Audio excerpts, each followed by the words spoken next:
That's my motherfucker. He's Greek. He's Greek, and you know what's funny? I've actually read up on him. He is. He used to be like a fucking infomercial guy. Did you know that? You don't say. Yeah. I was gonna say I can see that. Wow. But he took to the writings of Eric von Daniken. A lot of people believe he's the pioneer of the ancient alien theory. Blah blah blah. He's been writing books on it since the 70s. Right. What was his first? Was the Strangers in the Space, or I forget what it was. But I read a lot of Eric. Yeah, that dude, Daniken. But Georgie has made this fucking ancient alien thing into a fucking career and a half, son. Mm-hmm. He takes like playmates with him, you know, to Machu Picchu and fucking, you know, to go check out these sites, man. My man don't fly alone. He's got like, you know, Mrs. October, 2016 on the seat next to him, brother. Right, yeah, well, I mean, once you hit a certain hats echelon of fame, Yeah, you know. Yeah. Right. So all you guys out there making fun of his hair when you're watching that show, Georgie's knocking it out the The fucking bitches box, love brother. Yeah, the more horse he's got. Spray tan. Right. Yep. Georgie's knocking it out of the box, brother. So y'all leave my man Georgie alone. But anyway. Okay. And of course, the face. They might be aliens. The though. face behind a million memes too, right? Yeah, maybe, Careful. you know. Maybe all the Playmates are aliens. That's a good one. No, yeah, there's a bunch of every meme that exists. You know, we get a lot of memes to do the show every week, and no matter what you type in, if you put the word meme in them, there's going to be one of Georgie in there saying, "I'm not saying it was aliens, but it was aliens," you know. So, but the Nazca lines, I find that one to be pretty fascinating because you can't see it from the ground. You can't tell what the fuck it is. That's the thing. It's so accurate from an air shot. Right. How do they get it so accurate? Right, and back then you couldn't appreciate it from up there, Yeah, supposedly. exactly. Right. so. Yeah. So how did they know that? Who were they Right. making it for? Right. Right. Mm-hmm. Yep. Right. But landing there's strip. technology nowadays to cut all kinds of stuff, and people maybe testing and experimenting, and I don't know. You never know. Right. So one thing that stuck with me years ago, I heard a story about they called them the Little Blue Men, and it was one of the most ancient tribes. I think you have something like that in here. Basically, they had a cliff dwelling with these 4-foot tall rooms, and you can only get to it if you rappel down from the top of the cliff. And people. But now they have a show in Vegas. Yeah, exactly. The Blue Men, and so they brought out like this old ancient parchment with a part of the galaxy that was exact, and they said they had been told that they were from here, okay? And it wasn't until I think it was somewhere in the late 70s when the Hubble telescope actually found this galaxy, and this stuff was dated, thousands of years ago. And nailed it. Yeah, and nailed it exact. So how do you get that? You know what I mean? Without some kind of help, Yeah. This topic is such a rabbit hole for what the fuck. Yeah.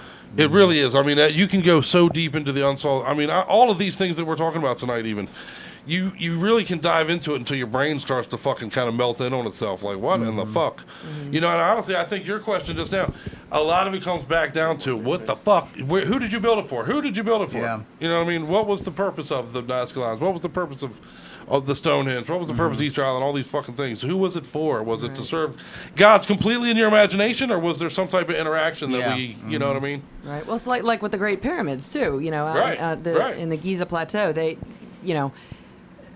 don't have any proof that those were tombs. There's no. It's not like all the other pyramids they find. With these chambers. Remains. Yeah, exactly. Right. And chambers with paintings on them and stuff. They're very different. Very different. The message on the wall is very different. Yeah, they're still trying to figure out what they were used for. Fascinating to wonder. Right. It's like. Were you gonna say something? I didn't mean to cut you off. All of these crazy things, Stonehenge and all that shit. It's like all the fucking fruitcakes everybody's gonna be making this holiday season. Who the fuck did you make it for? Yeah. You know what I mean? There's a mystery for Right? it. It's a mystery for the ages, I like man. this stuff, though. Do you really? I Send me can't all the eat it. fruitcake. Yeah, I'll send everybody. There you go. I found somebody who likes fruitcake. Careful. That shit tastes like. It's like saying you like dick pics. Careful. Yeah, right. Your fruitcake and your dick pic will be in your mailbox tomorrow. Everybody enjoys a good dick pic once in a while. Right. What the fuck? You know what I mean? There's something majestic if you frame it up right with some little fake little trees and some. Right. Trust me. Yeah, you get the lighting just right. I mean, It's a town. You take a town dick pic. It very definitely depends. Again, it's all about consent. Jeremy gave me consent, so no. What was that waiver we all signed? Yeah, no. You weren't supposed to even read that. Why do you think I gave you a Bill Cosby drink before we gave you that to sign? You're not supposed to remember that. Sign it like you agree to apps. Yeah, right. It's like the Apple's agreement, yeah. And that's not my finger in your ass, just in case you were wondering. That's later after the break. But you want to get into crop circles a little bit? Sure. Sure. The crop circle thing blows my mind. Right. Honestly, it really does. It's one of the crazier ones on the list in that people believe it's debunked. If you talk to 9 out of 10 people right now, they'll tell you that whole thing's been debunked. It's a hoax. Crop circles, so you can make crop circles. But what is these groups of people doing it, there's so many of them, and they're so elaborate. And there's actually a really easy way to tell whether it's a fake or a real crop circle. If the stalks have been bent and they're broken, it's a fake job. It's been faked. Same thing I said. Yeah, see? Every time I bend you over, I fake it, Dave. I'm just kidding. You couldn't handle it. But if it's been in cases that leave you guessing, the bottom of the node, the very first node of the usually it's corn, but not always, but the bottom node of the stalk seems to have been heated up to the point where it softens and folds. Unanimously, growing, whatever it is, an inch. They're still growing as they're bent over?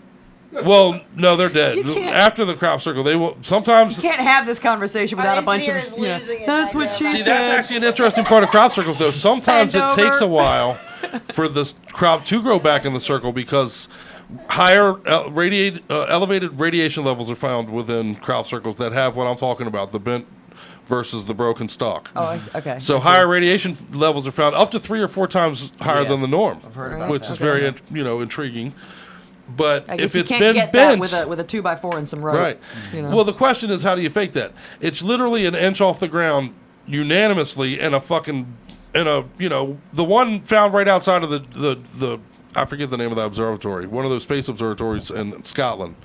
Right next to that, they found one that they looked at it, and it's literally fucking all these crazy, intricate, precise designs, and they were puzzled over what the fuck it meant. They brought it back to their scientists. The first mathematician that looked at it said, that's the first 10 digits of pi, laid out in fucking mathematical fucking picture form.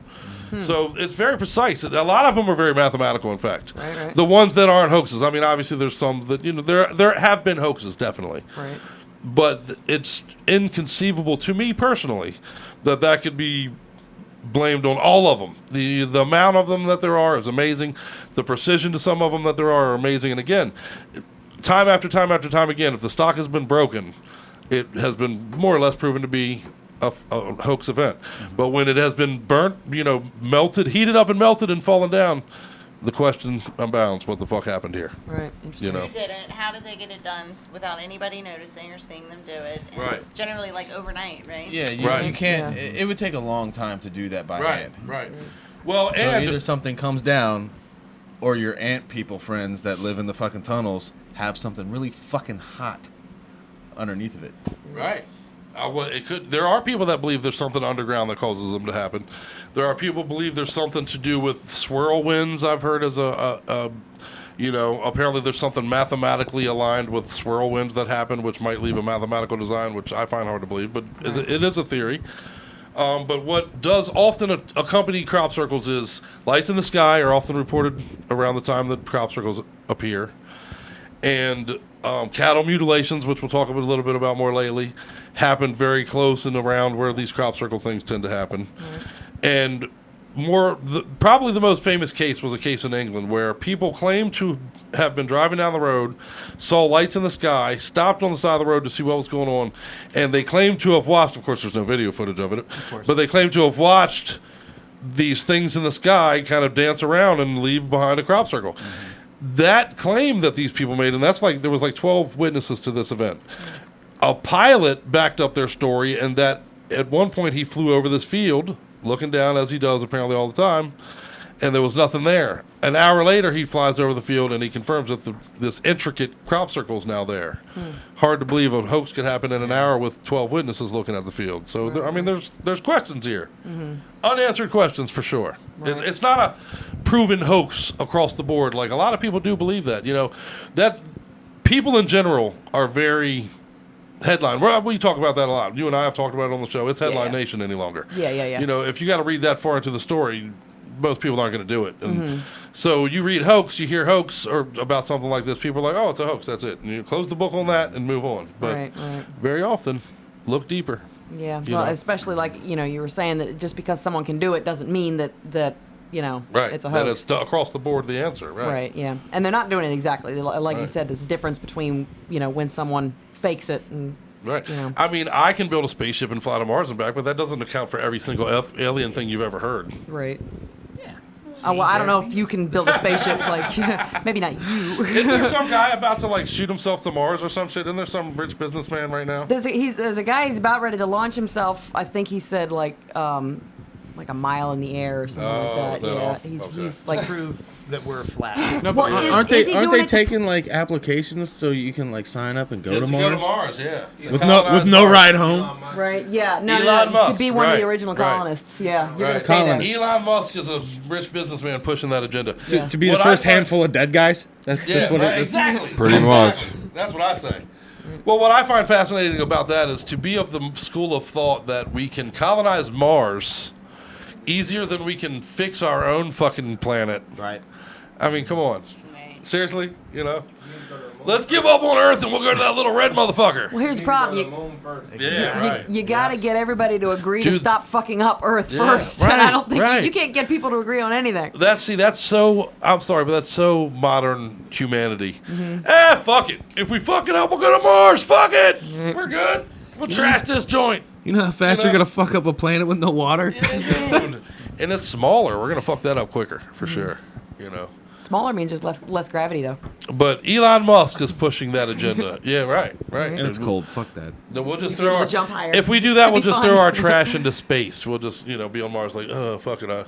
Well, now here's what's going to happen. You and I aren't going to Mars. Yeah, We're no, getting left that's here. right, We're that's all. We're not going. We're not going to be on the. It's going to be like the That's right. Titanic, where the first class folks got the lifeboats. That's right. They're like the 1%. Mm-hmm. Yeah.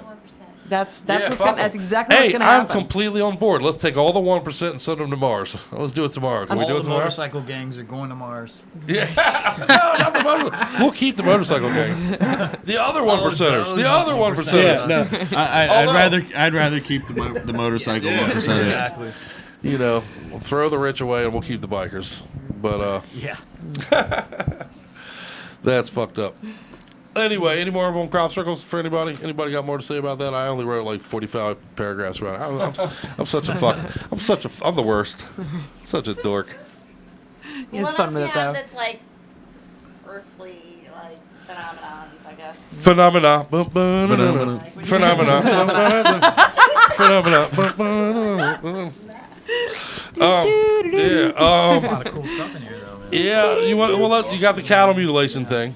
Potatoes hum, which is happening like a lot of places at this point. It's Yeah. being reported more. The Taos hum. All right, what is that? I hadn't heard about that. Yeah. That's when you are given a blow. Oh, I'm sorry. No, go ahead. The earth or something, they don't know. They don't know what's creating it, but it's emitting a hum that only a handful of people can even hear. But it's constant and literally like makes you mad and like causes nosebleeds and causes headaches and causes just blurred vision and all fucked up stuff. Xanax fixes all that shit. Valium. I thought you were saying Xanax caused all that shit. A little bit. It's a little bit of both.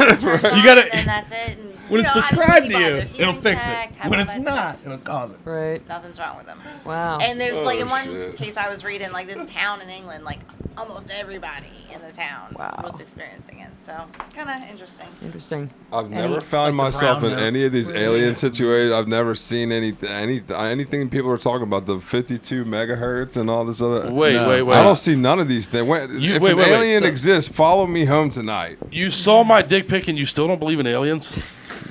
Are you No. fucking kidding me? Soup cans. It's forced. You've never seen any cattle mutilations? That was me. Yeah. I was hungry and I was drinking. And You know what I'm saying? fucking, you ever ate a fresh cow ass? Well, there is more to the cattle mutilation thing, honestly, that is intriguing to me. Right, all right. Specifically, no blood being left behind. That's the big one to me. The That's right. thing I've about heard the about that, fucking yeah. cattle mutilations that's always blown my mind is how are these horrible things happening to these animals and there's no blood left behind? What? And organs are missing. I was just going to ask, there's certain body parts missing, right? Right. It's been years since I've heard Right. about this, but yeah. Usually livers, hearts, entire stomachs in some cases. The vital organs tend to be gone. Right. There is a theory that exists that, some kind of medical bullshit, medical training, testing that's under the board, whatever, Right. But of course, the number one theory seems to be aliens on this one as well. Of course, yeah. Is it only cows, like not horses? No, there's other not there's pigs, elks. not, like, I don't know of any pigs. So but there's could this been tie elk. into the whole fetish thing? Not mine. Well, I didn't say I didn't mean like yours specifically, but I mean like people are fucking weird. People are weird, man. I mean, never underestimate the weirdness of people. You know, there's black metal bands that fucking use cow blood all the fucking time. Right, that's right. Who's to say they don't want to fuck a liver? Yeah, but do you see? Or just Livers eat don't or have keep holes. one. Well, Right. do you see the Or maybe guys they're in fucking Mayhem? hungry. Do you see the guys in Mayhem removing a liver and leaving no blood behind? Not those Precise. guys specifically. Right, yeah. No, they left a lot of blood. I don't know that Right. that good. Yeah. I mean, it's an intriguing thing. What about the precision? Like it's all cauterized. Right. Yeah. You know? Oh, right. That's a great. Like a yeah. laser Right. cut. You know. Cauterized Once again, cuts. people are really weird. Well, that's how it's keeping it. From You give a bleeding, farmer I a would plasma imagine. torch, some weird shit is gonna happen. So, curious farmer is a theory. Now it wasn't, but it is now. Yeah. Breaking news. Is it only herbivores? Bears, dogs. I know. Well, yeah, actually, bears. Foxes? It's happened with bears. Okay. Oh, it has happened. It's happened with elk. It's happened with cows. Most frequently, cows. I don't know of a pig story where it's happened, but it seems likely that it would Any be. kind of like large forest animal. Well, the cow's not a forest animal. Right. Just a large. That's true. Yeah. I mean, weird person can be an answer to all this stuff, honestly. Could be. If you break it down, Weird you'll person never who go. knows what they're doing. Right. You know? You'll never go broke if you bet on the insanity of man. So Oh yeah. It's true. it is a good theory, Tommy. I say.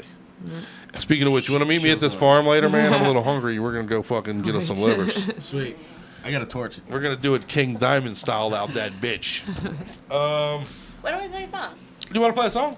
Yeah. Where are we Let's at? play a song. I tell you what, we're gonna. Matter of fact, we'll dedicate this song to anyone out there experiencing the Taos Hum.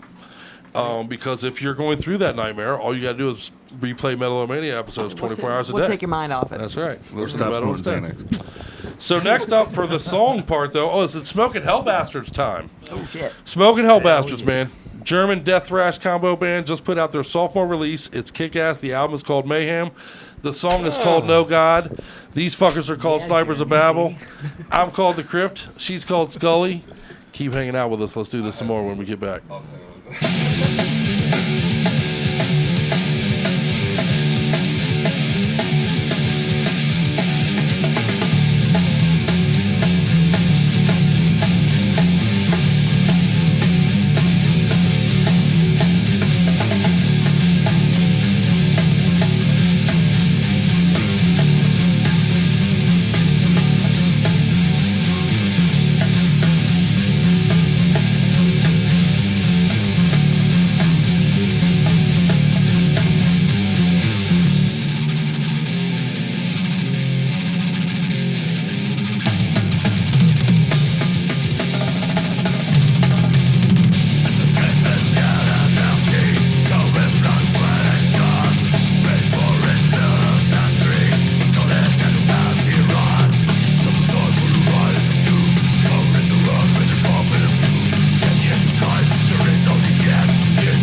That was motherfucking Smoking Hell Bastards, No God. And that's something we'll argue about on another episode. But we love those fucking guys, man. Go out there and support them today. Sorry, Jeremy. I love you, brother. That's all right. I believe in you, baby. I believe in you too. And I believe I can fly, but that's how I fucked my knee up. Anyway. It didn't go so well. But again, Smoking Hell Bastards, badass motherfuckers. Go over to their Facebook page and give them some love. Yep. Tell them Metal-O-Mania sent you. They won't care that we sent you. But, do it anyway. So, what do you guys want to talk about now? There's still the mystery of my left nut and why it looks the way that it does. I don't know if we'll get to that this episode. Maybe that's a different one down the road. There's a lot of theories about that. Yeah, I know. It's because Scully's right-handed. That's how she tells me no. I mean, but no. Damn, that wasn't a very good joke in today's climate, was it? Yes. Don't label me a Weinstein. We're married. I was going to say, it's a little different when you're married. Yeah, it is. Although, you could make a tangent argument. It is and it isn't. It is and it isn't. You can make a tangent argument that I sexually harass her every day. You can joke about it a little more when you're married. It's still not okay to do. Right.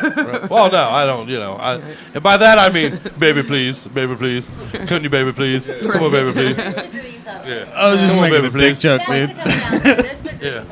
I don't pull it out and chase her around with it. I was gonna say, what God the hell? Damn it, honey. I expect me to Certain believe things that. are for home. That's isn't that foreplay? Well, you know why that's. That in the grocery store.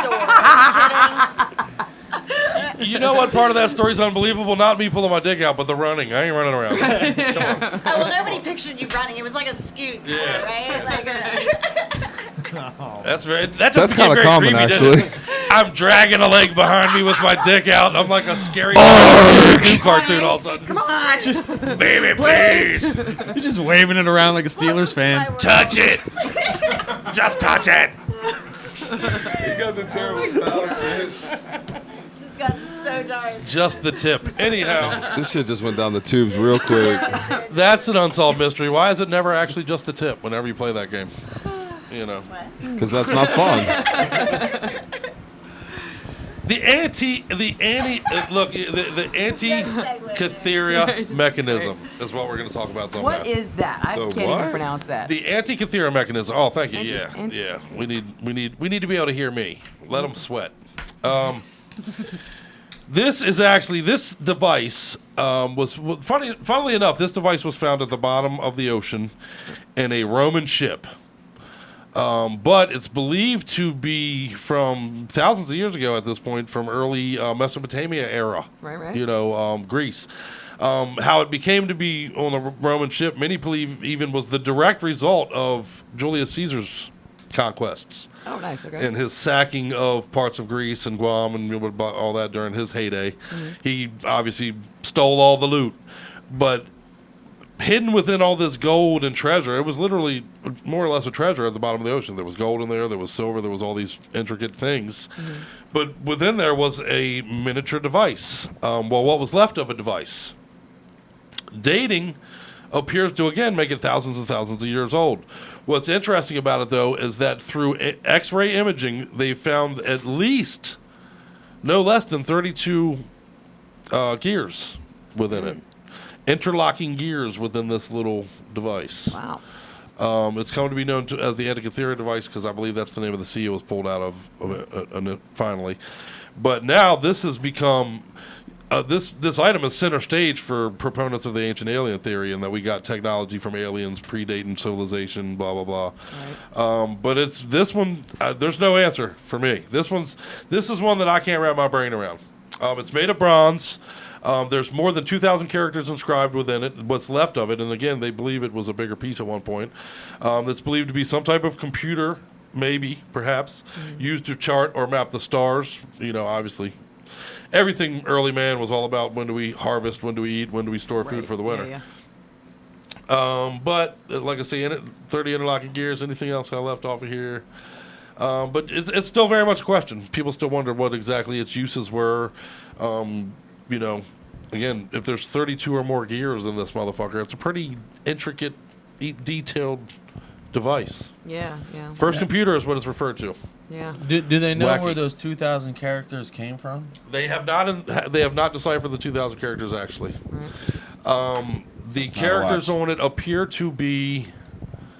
What was? Oh, I might be confusing it with some other homework I did, but I know they haven't deciphered what the characters on it are.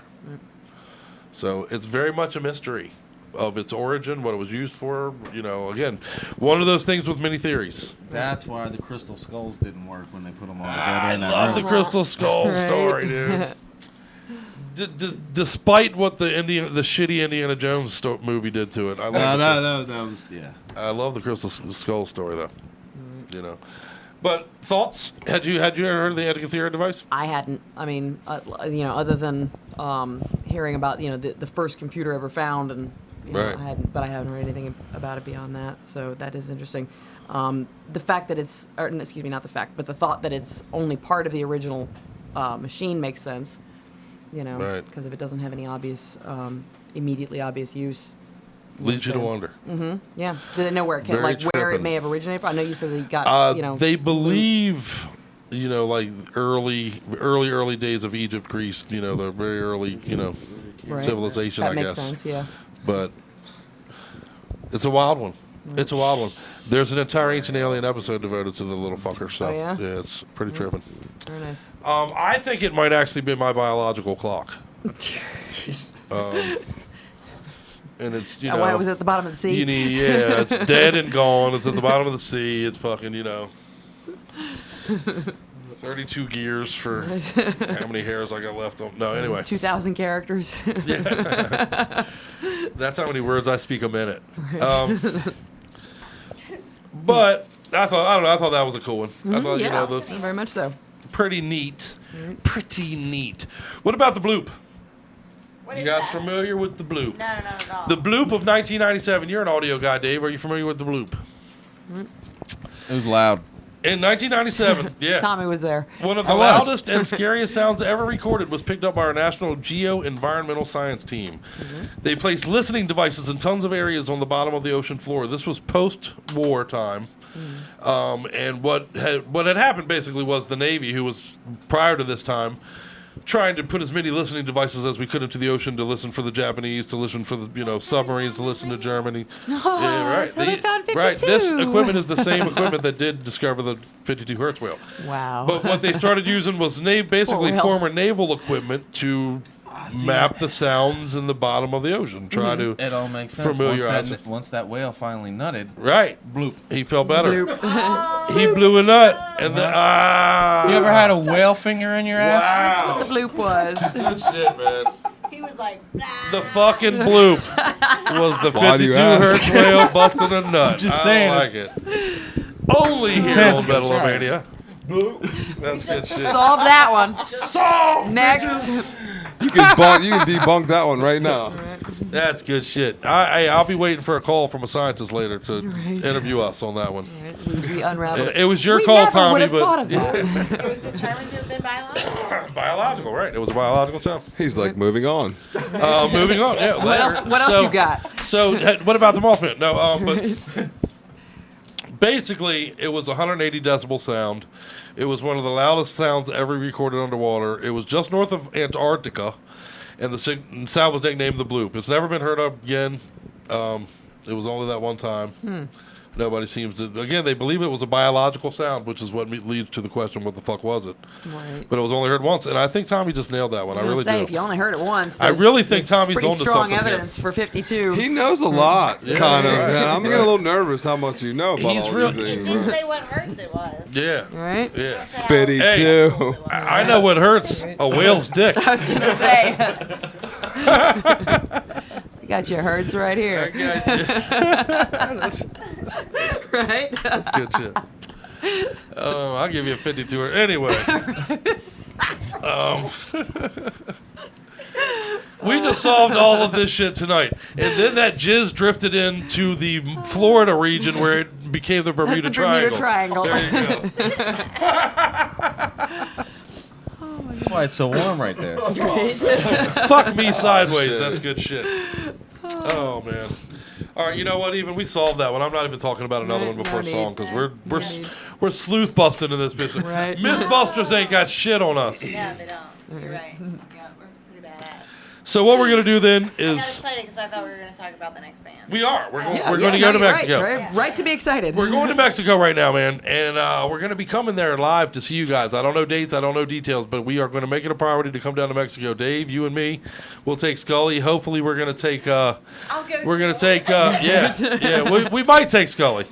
I tried to talk Layla into going. I'm still thinking about kidnapping her. I'm going to just show up at her job with a fucking burlap bag. I was going to say I'm going to come in a sack if I come. Sorry. I'm going to do it. Fucking yep. She's going to come bitching and screaming. You'll get a margarita when we get there, and you'll be all right. All right. I'm going to come bitching and screaming.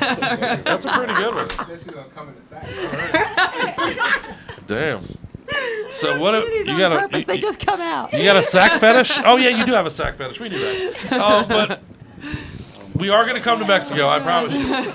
We're going to come down there. We're going to cover some events. Our friends and Elliot and the guys in Stranger Blaze are going to put us up for our visit, which is going to be awesome. We love those guys. And we're going to cover a Mexican metal festival down there. We're going to make a little documentary. We're going to call it Metal-O-Mania. Right. What do you think? We can't say Metal-O-Mania. Why is that funny, Dave? Because then it's Metal or Mexico in Spanish. You can't, and we want them to have both. Been studying up on this. Yeah. All right. Yeah. Metal-O-Mania. What about Metal-Co? Yeah, Metal-Co? I think that's a band, isn't it? Isn't there a band called Metal-Co? I think there is. Sounds like a sheet metal that's company. A Don't shitty use fucking, that. math. I think that's a shitty mathcore band. But we're coming to Mexico, and we cannot wait, man. We love you guys. Elliot, we're going to be fucking in your house, man, so clear me a spot on the couch. You're gonna be doing what? Clear me a spot on the couch. No, you're not. And hide your dog, my You friend. can sleep in our house if you want. Yeah. All right. So, but on that note, one of the bands we hope to meet, and we are likely to meet when we are there, will be Strike Master as well. They have literally just released a brand new album, man. It's self-titled Strike Master. But what's tripped out about this is their second release of 2017. These motherfuckers do not play. They're putting in the work. God. Putting in the work. So, and it's all awesome. They're from Mexico, like I said. They're a killer thrash band. We love them. Friends of ours, about to be friends of yours. Enjoy motherfucking Urban Phantasms right fucking now, and then come back and let's do this some more.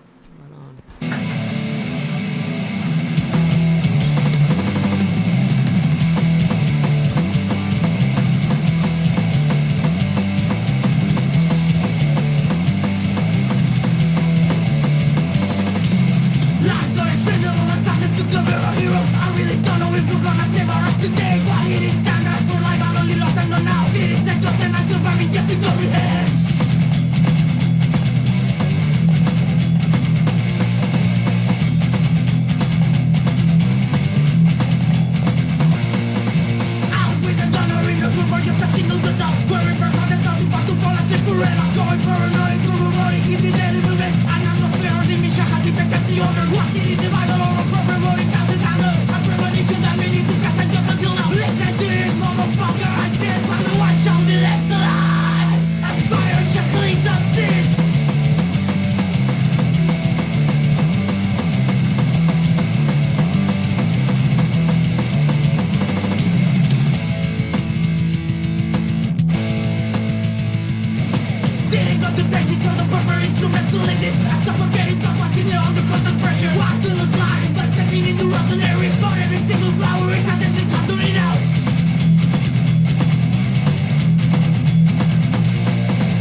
But then I stuck my toe in it, and it seemed to work out.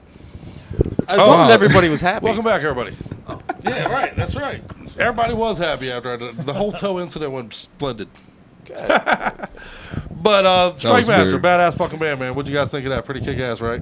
Strike Awesome. Master. Awesome. Go buy it. Go buy it. Go pick up Strike Master today. That's right. That's right. Go buy it. You know, we talk crazy shit. We're talking unsolved mysteries tonight. We talk fucking goofy shit on that. We've talked fetishes, aliens. We've talked conspiracies. But at the end of the day, what we're here to do is celebrate this fucking metal, man. Celebrate bands like Snipers. Celebrate bands like Strike Master. Hopefully bands that you haven't heard before. Hopefully bands that you are going to now go out and support. Go see them live. You know, if there's a show in your town on a Tuesday night, there's no greater gift you can give to that band than showing up through the snow, through the rain, whatever the fuck it is, and supporting a band at your local fucking place on a Tuesday evening, man. I tell you, it's an intimate setting. It's a great show, and Well, there's one mystery solved. all right. Anywho. Sorry. Was that a 52 I'm done now. hertz? It was 52. I'm sorry, that was 52. Did I hit 52 hertz on my... What is it? Bloop? Was that Yeah, bloop. What the hell happened? You guys switched chairs? Yeah. Yeah, Okay. we switched up. We don't stay the same in here. We got to switch it up all the time. We did the Chinese fire thrower. We switched pants too. That's right. Yeah, I'm now wearing Scully's pants. I got Scully's pants on. Oh dear. They're only on my pecker. But well, I tried to talk Bozier into taking the other leg, but he wasn't into it. I don't know. You know, we're working on our intimacy issues. I don't know what the fuck I'm saying. Would have meant he'd had to sit next to you. You all don't want to know what's going on in Layla's lap all night through this shit. But okay, but hey, Let's talk about Baloo. Speaking of which, You wanna? Right? Layla's wishing she was having an out-of-body experience right now. Anybody here? Out-of-body experience? Anyone been through an experience? Have someone in your family that's On been drugs. Me too, brother. Right. Acid's a motherfucker for an OBE. Yeah. Yeah, I won't really talk too much about. That's all I really want to say is on drugs for sure. Outer body. Yeah. Right. Mixed with a lot of different drugs a long time ago. Yeah. And I swear, I promise you, I looked at myself. Yep. Well, you know, I think there was a song called Ketamine, and I'm pretty sure that was involved. Yeah, Ketamine Blues, brother. Yeah, the Ketamine Blues evening. Any of my friends watching from Bowie, I know. I'm sure you know the story. See, for me, acid was one of those things. LSD, you know, who was mentioned in that Ketamine Blues song, but for me, the Timothy Leary thing, you know, I did go through a journey when I was younger on the kind of I read the Timothy Leary books and the fucking, you know, I did believe in the whole. You know, I to this day I want a deprivation tank. Right. You know. Anyone? You want? I want one. one. Yes, Yeah, no, yes. no, that's all right. I want. See, she was. I don't know that. She I want doesn't want me anything to do it with because she that. thinks I'm going to come out of it crazy. Yeah. Oh, I mean, I would come out of it crazy. But I would like to, you know, for those who don't know, the theory behind a deprivation tank is if you shut off it's a nope. as many of your senses as possible, basically. You isolate your point to the, you know, there's no sound, there's no, you know, the salt water in which you're floating on, you know, at your body temperature or whatever it feels body temperature, you know, I forget all the details to it, but, and then basically you've shut down all of your senses, thereby allowing your mind to free itself from your body to a certain extent. Right. And go on a journey, as it were. You know, many people believe that this is the same journey that Indians took through mescaline in a different way, you know, to discover their spirit animal. Many people believe Jim Morrison took more than a few of these mental vacations, for lack of a better term. But Yeah. I would like to now I haven't done acid in 20 some odd years, so I do want to put that out there. I'm not still messing around, but if I had the opportunity tomorrow to take acid and get into a deprivation tank, I think I would do it in a heartbeat. Wait, you would do it on acid? Nope. No. Jesus Christ. No. Yes. What do you think? Nope. Mike? There was a movie about that. Altered States. Yes, that's what I was trying to think Yes. of. William Hurt. Great movie. Yeah, great movie. Great movie. In fact, in that movie, ultimately, he becomes so his mind, his thoughts become so powerful through the use of the deprivation tank and the drugs that he's taken, which is a mixture of mescaline and acid and all that, that he is able to physically manifest the things in his mind, you know? Yeah. Which is a wild thought, you know? Once again, on drugs. Well, see, there's a theory, though. A lot of these crazy events, unsolved mysteries, the fucking, you know, the multi-dimensions, whatever, the out-of-body experiences that started this, psychic abilities falling under that, ESP falling under that, deja vu falling under that.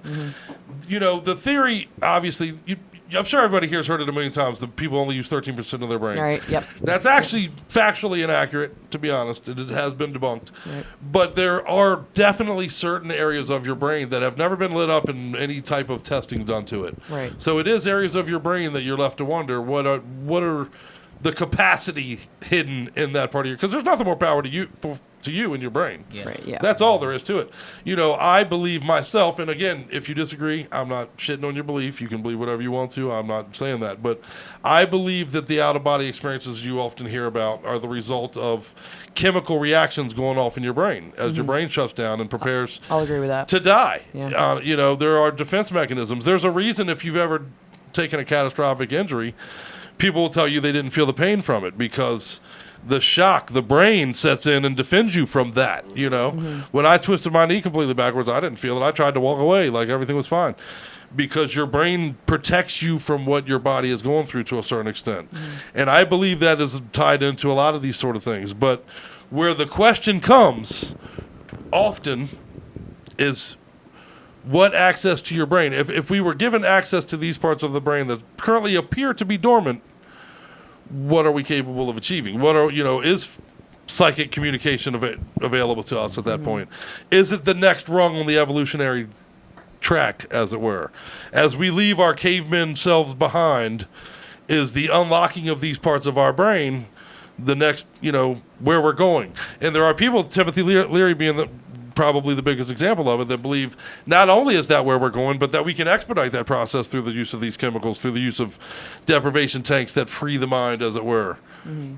It's an interesting thing to think about, certainly. What are your thoughts? Yeah. What about the remote viewers? You know, Right. It's kind of a form of outer body experience. Right. You know, that the government- Operation Ponderosa, wasn't it? Where the government actually used remote viewers to try to make connections with foreign governments and that kind of thing. Yeah, that was an actual government funded. That's stuff that's definitely true and going on. That, and then you have the people who basically people who are taken, kidnapped or whatever. You have psychics, you know, who and my mom's best friend was one who on several occasions has led people to find missing children and that kind of thing. They're not always alive, but she knew where they were, and it boggles your mind. Like, how does she know this? You know, it got to a point where the local police department was blaming her. You know, like she had something to do with it. But Right. You know. I might be tempted to do that. Right. You know? Yeah. How do you know this shit, bitch? Yeah, you know what I mean? So it's I bet you I can tell you where it is. Yo, that kid's over there behind the Wilson house. You know. Yeah, it's the first thing you're going to think. You're involved with it or whatever. So do you believe that that's a thing? Do you? I mean, because she does. She totally believes in a lot of that. I think you can tap into it because, like you said, you know, our brains. It's just we haven't used but a small percentage of what we're capable of. You know. Yeah, factual. That's a fact. Even the brain doesn't even operate the way that we, you know, think. I mean, like I've seen cases, not very many, but like did you see the case of the guy who had like most of his brain missing, like 70% of his brain, and still operates and functions, and still operates like a fully functional normal human being. Right. It's just his brain just sort of, you know, makes up for the loss somehow. Yeah. You know, and so we don't understand how it operates at all. We really don't. Yeah. We really don't. There's been fascinating cases of. I remember there was a guy in Canada years ago. He worked at this factory. Somehow, during, I guess it was some sort of explosion or whatever. Whatever it was, he ended up with a sliver of metal that had inserted into his head. And it was so little that he didn't realize it. It was a little spot that was bothersome to him. but it was a little tiny piece that had inserted into his brain. Well, of course, this thing wasn't discovered until later. This guy went on like a fucking rampage. He fucking did all the, before this was apparently a super nice guy, very mild-mannered, very loved by everyone. Right. Went on this crazy out of the blue fucking murder. I don't think he actually killed anybody, but he did, he was beating the fuck out of people and very violent and doing these fucked up things. Yeah. And he ended up killing himself. And later it was discovered, this thing in his head, and people attributed it to it just fucked his brain up that much. Right, yeah. To cause this abrupt, massive behavioral change. Mm-hmm. So, I mean, the brain is the biggest probably unsolved mystery that there ever was. Yeah, oh my goodness, yes. Yeah, no kidding. Pretty crazy. It's really, it's just pretty crazy. Mm-hmm. I have used mine now for 46 years just to figure out who the fuck I am, and I'm not there yet, so, Talk about not using the whole thing. Yeah, right? Its power is limited in my case.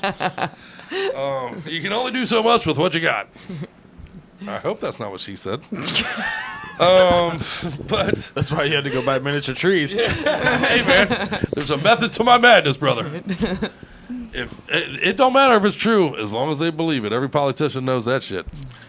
As long as they believe it. Can get like in these car accidents and come back and they're like, they can play piano, they can speak a different language. Right? How wild is it's that? Like, it kind of correlates with like what is it? Reincarnation kind of thing, like in a past life. Right? Did you pick it up in a past life? Because I play guitar, and I got to practice, and people can come back from an accident and be these virtuosos on a piano or a guitar or something. You know what I mean? It's amazing. Well, let me throw this at you. You got several cases of autism, where sufferers, and I mean that is what it is. You're a sufferer of autism that has this ability to look at an instrument, say the violin or whatever it is, and just figure it out. Mm-hmm. I think that I used to believe it of certain athletes. I believe at one point before Tiger Woods went to shit, I believe he saw it differently than everyone else did. Yeah. Mm-hmm. Oh yeah. His view out there was precise in a mathematical way in his brain that he just owned it. It was second nature, and I believe that there are people that can, for whatever reason, make that connection with certain things. Well, like Mozart composed all of his pieces in his head exactly before he ever. I mean, and sat down and just boom. Yeah, his rough drafts were finals. He was just transcribing. The story, that little girl right now, I think she's like 12 years old or something. Yeah. Is like written full-length operas already. Yeah. Right. Playing piano at 2, violin at 3. Same exact idea. And it's playing like Beethoven level stuff at this point. That people have certain connections, like you just can plug into certain wavelengths, if you will. You know what I mean? Like the electric circuit. Having their own party over there. Some people plug into it musically. Some Right. people plug into it, engineering wise, like just build things in their brains. Some people just get it, in other ways. Like if some part of your brain is stronger than another for some reason, The first time I saw a clitoris, no, I'm kidding. that part of his brain got really strong. I think also, just it was just same an kind odd of thing dick though pic. with your connection with like your family. Mothers all the time experience, their child's pain or whatever, or know that something's happened to them, even though they're, hundreds of miles away. Or twins or something like that. Yeah, exactly. I do believe that, you can be on that same wavelength with another person as well. Yeah. You know what I mean? Yeah. Unearthed powers. What about the cases where people like, a fucking old lady picks a car up off of her son and shit like that? I mean, there's been a zillion of those cases cited where adrenaline doesn't seem. Yeah, adrenaline's a motherfucker. Adrenaline's crazy. Woo! Do what you got to do when you got to do what you got to do. What about that time when Professor X got the other guy? Never mind. Yeah, right. Professor X had it like that. That's son. documented. That is hey. They even played it in theaters. I read that. You can watch That's it right. online right now. That's right. I read that shit in a picture book. Anyway, good stuff. Let's move on to the break. We got good stuff in the store for you for the break tonight too, man. Because our first song we're changing the name of the break. I hate that I call it the break. We're gonna call it the Jokes and Tokes. What do you think? Because it's got some jokes in there, and while we play it for you, we go downstairs and toke. I don't know. That's one of the ideas. But anyway. It's just not a break for you. It's not a break for you. Yeah, you hopefully aren't going anywhere. You're going to keep listening to the music and enjoy it. It's a break for me because I'm going to go downstairs and touch my balls. I just noticed our tallywhacker. You just noticed my tallywhacker? We've been together 20 Where's the fucking years. tallywhacker? Tallywhacker. Where is it? Fuck it. It says fuck it. It's not even. That's good That's not stuff. even a number. Oh, Give it's up. on, It it's, says at fuck least it. it's not on my side. I have the tally And right I next to my agree. Fuck face. it, right, Dave? Right. I know. How long did you have it like that, So- Dave? How long did it take us to notice that? Yeah. Start doing everything. Hey. Yeah. Hey, Jeremy, interview Tommy. I know. So. Interview what's- Tommy. Ask him what he knows about. What do you do in unsolved the band? Venereal diseases. I handle the tallywhacker.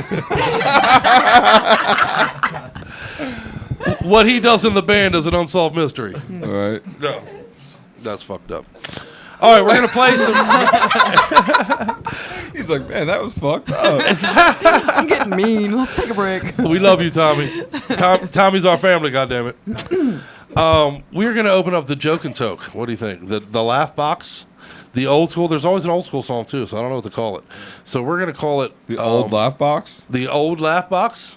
What'd you No, say? I don't know. I like that Because there's old songs. I The don't old know. box. Right, call it the old box. The old.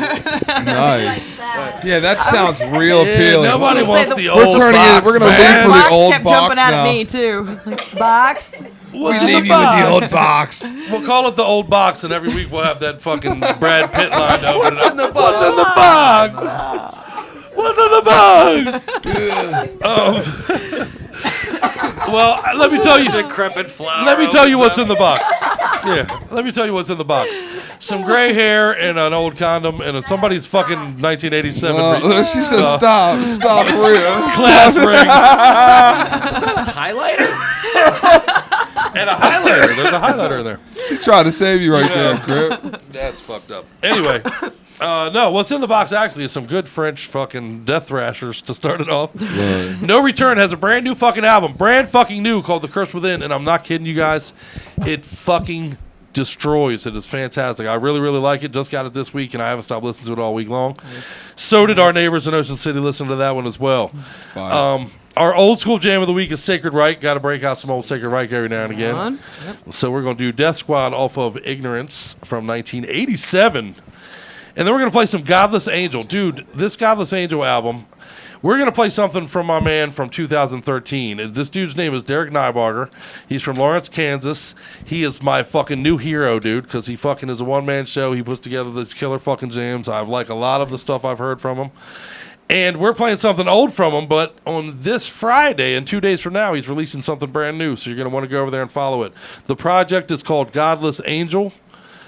Metal-O-Mania loves it. We hope you do too. So let's do the big, long fucking what's in the box. And we'll come back and talk about what the rest is in our fucking heads too. So, love you fuckers. Thanks for hanging out.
about space, dude. You don't have to convince me that aliens built the pyramids. I got Netflix. That means I already believe that.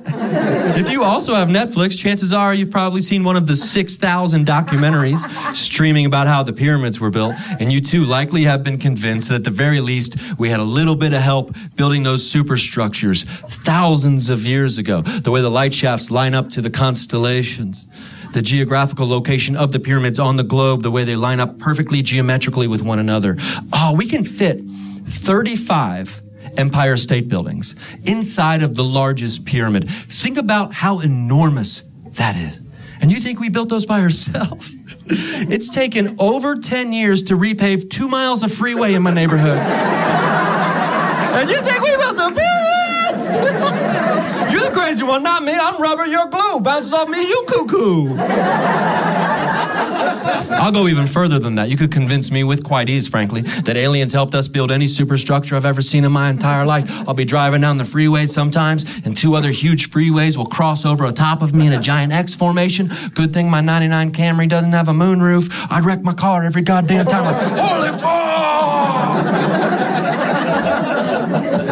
Whenever I'm walking down the street and I see a building that's taller than 10 stories tall, my brain melts out my ear hole. I'll just sit there and be like, oh my God, how does it not fall down? It's so windy up there. It's so windy up there, dude. Like, how does any dude over 6'7" walk around all day? You top heavy mother trucker, how the fuck you walking? Or any bridge over a large body of water. Oh, that baffles the hell out of me. Like the Golden Gate Bridge in San Francisco, I'll just stare at it for hours. Like, or in the American Southland, they have bridges that go through 30, 40 miles straight, nothing but swampland.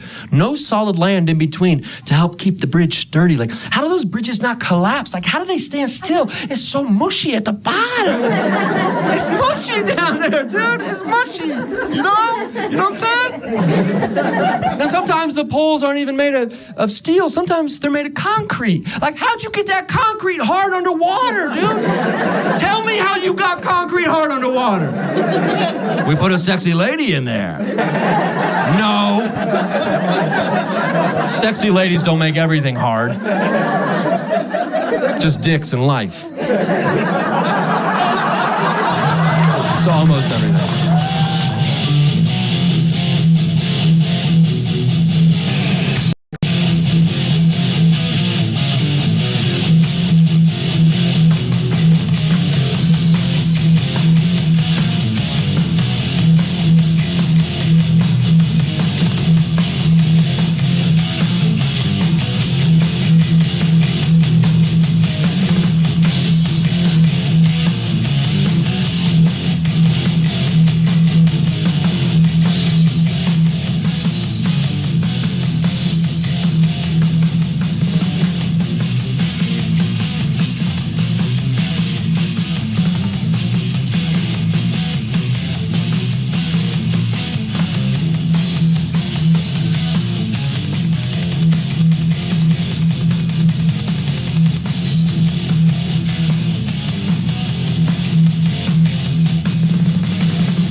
together.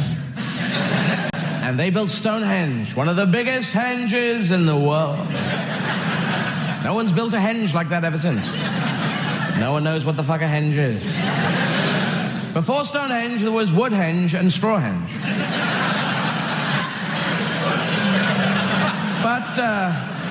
But a big bad wolf came and blew them down. And 3 little piggies were relocated to the projects. But yeah, so they built it there, and the stones are 50 foot high, 30 foot long, 20 foot deep, and other measurements as well. And the stones are not from round there. That's the amazing thing. I mean, remember, this is BC... This is before the BC AD changeover, when everyone was going... So yeah, the stones are from 200 miles away, in Wales. So these guys in Wales were obviously carving the rocks out of the very living mountain. You know, fantastic, building a henge, are we? That's a fantastic idea. It's a marvelous religion the Druids have got. Yes, a lot of white clothing, I like that. There we go. And they smash out a huge stone, and then they put tree trunks down to roll it along on. And the Druids going, heave, everyone, heave. Well done, everyone, you're doing very well. You'll love it when you see it. I've seen some of the drawings already. It's very special. After 200 miles, you fucking bastards, you never told us 200 miles. 200 miles in this day and age, I don't even know where I live now. I wish the Christians would hurry up and get here. And they said all the stones...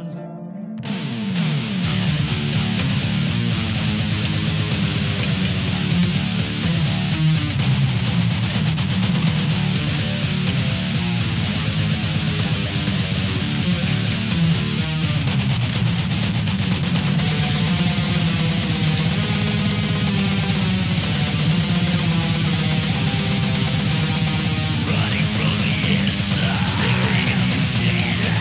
She killed the dead.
Motherfucking Godless Angel. That shit is badass. I cannot wait to hear what my man is about to unleash on us this Friday. So go over there and like their Facebook page. Stay on top of what he's doing, man. He's doing some good stuff. I like it. I like it. And Sacred Reich, man. One of my favorite old school bands. Love them. Yeah. I actually met, Phil. Fuck, I don't even remember the guy. I'm a fucking idiot. But I met them guys once, actually, down at Ritchie Coliseum in College Park in, I want to say, 89, 88 maybe. Super nice guys, man. Super friendly, super happy. Everybody had a big mosh pit going that night. They seemed to be impressed with what we were doing out there, you know. Real good fucking guys, man. And a real good band. Fucking Sacred Reich kills. Yeah, amazing drummer, too, man. Oh, yeah, man. And one of the, you know, not mentioned enough when you talk about all the great bands. You know, you, of course, have the Big Four, and everybody who's, you know, always throws in, well, you should have the Overkill in the Big Four, and you should have Metal Church in there, and you know what I mean? Forbidden, I see, gets mentions in that sometimes. Even Violence. Yeah. Not enough people mention Sacred Reich, and that's a mistake you're making out there. Mm-hmm. Great band. Great band. Is it Arizona? Arizona, yes sir. Killer fucking band. But I hope you guys dug what we did there tonight with the What's in the Box? No, what's in that old box? There was a letter from a fella. It said, "Girl, when I get home from these dusty..." No, okay. All right. But anyway, that was good stuff. Good stuff. Good jams in the break tonight. And again, don't forget that new return, brand new return right out of France. Vinny, our buddy Vincent, actually turned me on to those guys a few years ago. Yeah. So, good stuff. Good stuff. So, the Mothman then. Right on. Yeah. This is one I had forgotten about. You reminded me of it. No. I like, this is one of mine that I really enjoy. And it sucks being a skeptic because none of these that I'm interested in do I ultimately believe. Yeah, right, I'm like, it's not. Right. But I mean, I started off wondering and eventually hit a point of saying, oh shit, too much evidence that it isn't. You know, so it's like still looking for the gem that you know I can't find anything unconvincing. Anyway, but Mothman is very fun and very interesting. It's a fun one, yeah. And there's definitely stuff about it that makes me wonder. You know, it's not a closed book for me at all. However, what's going on with the Mothman is that in Point Pleasant, right, West Virginia? Yeah, West Virginia. 1966 and 1967 were the first height years, of it, right? Yeah. Right. Okay. So Richard Gere. Apparently. Yeah, it was a Richard Gere movie. Yeah. Which I've never seen, believe it or not. Really? Yeah. Well, it's fiction. You know, it's not some. You know, movies. Yeah, aren't it's a really, fictionalized version, right? Yeah. So I'm not really interested in that. But it's Richard Gere. Well, I got nowhere else to go.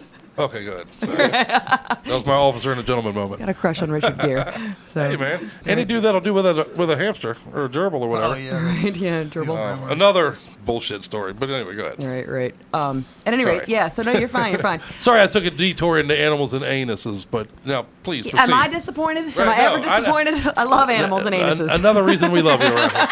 Maybe not necessarily together. Favorite subject. Right, yeah. As long as they're declawed. Right. Yeah, there is that. Ouch. But or don't naturally have claws, but anyway. Right. Yeah, right. So she does have like 4 snakes. November, I think 17th or 15th, 1966, 4 grave diggers. How about that? We're the first ones to 1966. See, to see the first Mothman sighting, the first known Mothman that became sighting. The most prevalent sighting. Right. That was the one that was like, you know, what is this thing? And for that entire year, the sightings were just like nuts, you know. And the I think culmination of that was when the bridge in that town collapsed, the Silver Bridge, right? I think, and that was when they stopped, you know. So that's interesting. But anyway, the Mothman creature is something that's described as a man-like creature that's man-size, man height, you know, like 6 feet roughly, and like again, 9-foot wingspan. Could easily be. I think it's Jeremy again. Could easily have been. I just said that to Tommy. I said I'm all of these people. This is why he doesn't believe these things. It's hard. You're way over there. Hard. They're like, I'll this send dude you a is letter. 6 feet tall. Right. But go ahead. I'm sorry. No, you're great. You're great. So man-sized. I am great. You Let's are talk great. about that You some are more. great. No. You know. That's why I like to invite Layla around. Right, because he cuts me off, and I just say, "No, you're great. You're I understand, man. I get it now. Proceed. Right. It's what I do when you abuse me. I tell you you're wonderful. Oh. Anyway.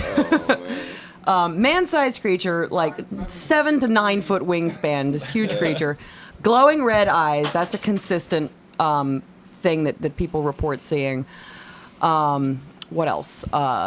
Apparently when he flies, it's like they all report that when he lifts up and flies away, it's not like a bird does, like with wings flapping. He just like lifts straight up like a helicopter kind of thing. These are just the things that are in common between sightings that I'm mentioning here. Right.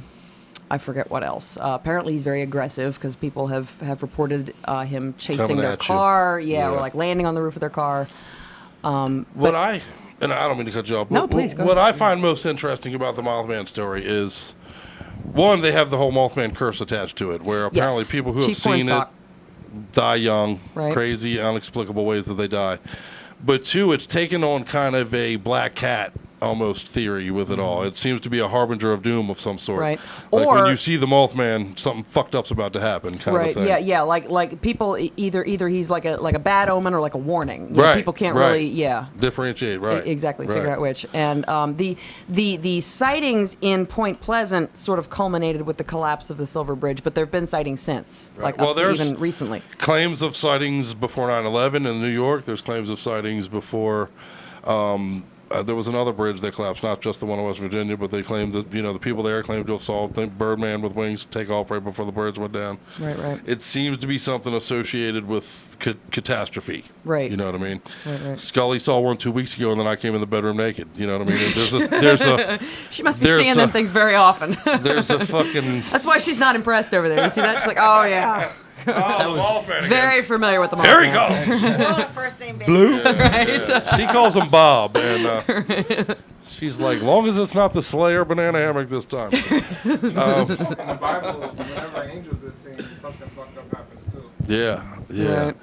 Right. Angels are supposed to be, which I think ties directly into it. Angels, winged creatures, Mothman, winged creatures. Right. Mothman is the less religious version of an angel sighting before a calamitous event.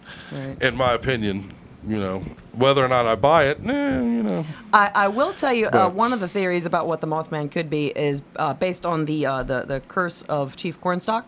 You heard about that? Okay.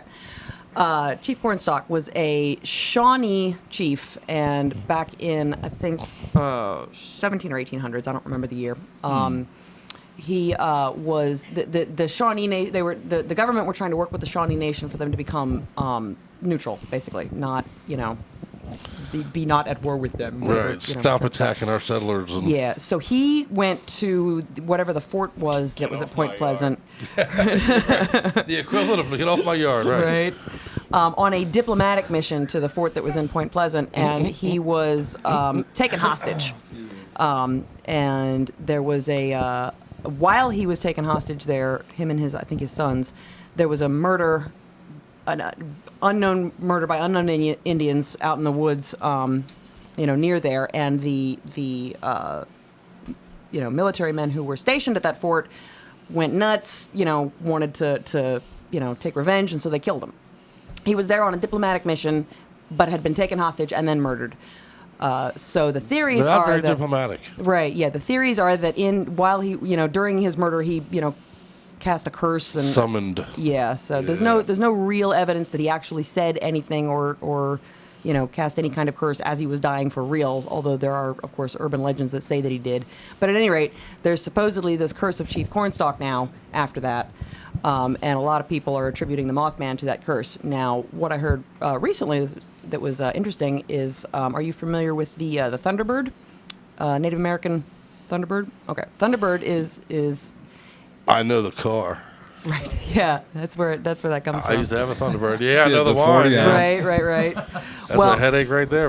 If you've ever seen totem poles and you see the bird that's at the top of the totem pole, because totem poles are a series of animals, the bird that's at the top is a thunderbird, and they call it the thunderbird because apparently when it flaps its wings, that's what creates thunder.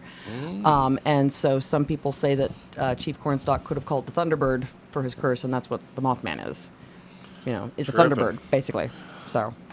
Which I find interesting. Wild. I don't believe it, but I fiend it interesting. What's wild about that is my underwear drawer has a bottle of Thunderbird stashed in it. Right. My underwear are overly cornstarched. Do they glow red? There's lots of moths. Do they as glow well. red at night? Yeah, they do. Right. And there's lots of moth eating the material. At least that's why I think the holes are there. But But yeah, tripping story. Right. The Mothman thing is definitely very Well, I'll tell you, I don't believe necessarily that there's such a thing. Well, okay. Here's the thing. There's interesting stuff surrounding it. There's a lot of, for example, there's been a lot of sightings of Men in Black attributed to that occurred during the same time period.